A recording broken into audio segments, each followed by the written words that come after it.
On dit qu'on va rendre du pouvoir d'achat aux Français tout en disant qu'on va compenser cette suppression de la redevance dans le budget de l'État. Donc ce sera dans les impôts des gens. Donc on reprend dans la poche gauche ce qu'on a rendu dans la poche droite.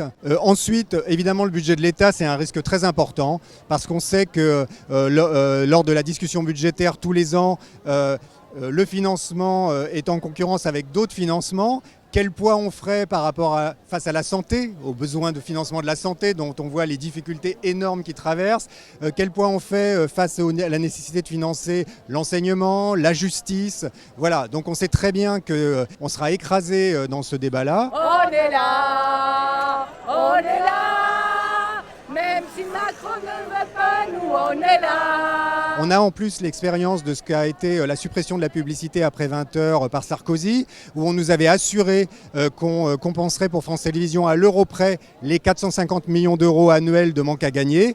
Ces 450 millions d'euros n'ont jamais été compensés. Dès la première année, il n'y avait pas 450 millions d'euros. Et au bout de quelques années, les 450 millions d'euros ont disparu. Et en 10 ans, France Télévisions a supprimé 15% de ses effectifs. À peu près 1500 salariés en 10 ans qui sont le résultat de la baisse des financements, des économies drastiques qui ont été demandées par l'État, dans une logique toujours la même, réduction de la dépense publique et surtout réduction de l'emploi public. Donc on est arrivé à un stade où en fait les gens travaillent dans des conditions dégradées, où on peine à mener à bien notre mission de service public et à répondre finalement. En fait c'est un cercle vicieux, c'est-à-dire que moins on a de moyens, moins on est finalement à la hauteur de ce qu'attendent de nous les gens et plus on nous le reproche en questionnant notre légitimité. Je rappelle quand même que France Télévisions, c'est presque 500 millions d'euros d'investissement dans la création et dans le cinéma tous les ans. On est le premier financeur du cinéma après Canal+.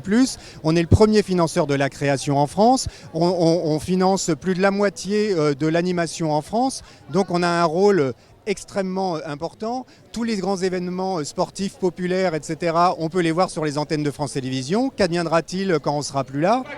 Mais nous sommes très nombreux, les salariés des entreprises audiovisuelles publiques. Le service public, c'est aussi beaucoup le service public en région, que ce soit les stations de France Bleu, que ce soit les stations de France 3. On est très nombreux. La rédaction de France 3 en région est quasiment la rédaction la plus grosse d'Europe. Et c'est effectivement de l'information de proximité. On travaille essentiellement là-dessus et c'est ce qu'attendent les gens.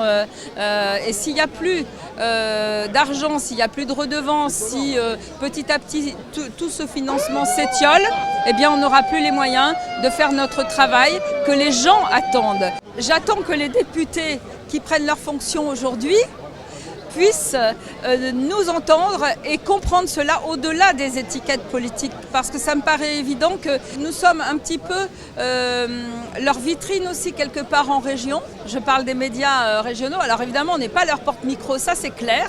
Et ils le savent. Mais par contre, parler de la vie d'ici ou d'ailleurs, c'est notre boulot. Et je pense que les députés sont très attentifs à ça aussi. Je crois qu'il faut être conscient que la suppression de la redevance, c'est la fin des enquêtes qui évoquent les lobbies agricoles, les lobbies pharmaceutiques, les petits tripatouillages bancaires, etc. Je veux dire, s'il n'y a pas la redevance audiovisuelle, s'il n'y a plus de services publics, ça veut dire qu'il n'y a pas les Panama Papers, etc. Donc on fait une croix sur Élise Lucet, Cache Investigation, etc. Vous savez que l'INA, c'est aussi une ressource. La redevance, 138 € par an, c'est vrai que c'est une somme pour un ménage modeste, c'est 38 centimes d'euros par jour, par foyer. Donc, mais pour certaines personnes, effectivement, c'est pas rien. Ceci dit, beaucoup de foyers en sont exonérés, et particulièrement les plus modestes.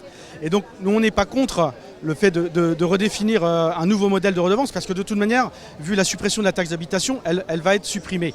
Par contre, ce qu'on demande, c'est qu'il y ait un vrai débat public sur la redéfinition d'une taxe, par exemple, comme c'est proposé par le rapport de la Fondation Jean Jaurès, piloté par Julia Cagé, où on pourrait mettre une forme de progressivité pour faire évidemment exonérer les plus bas salaires, pour évidemment faire payer moins ceux qui sont avec des revenus modestes et faire payer plus les salaires les plus élevés.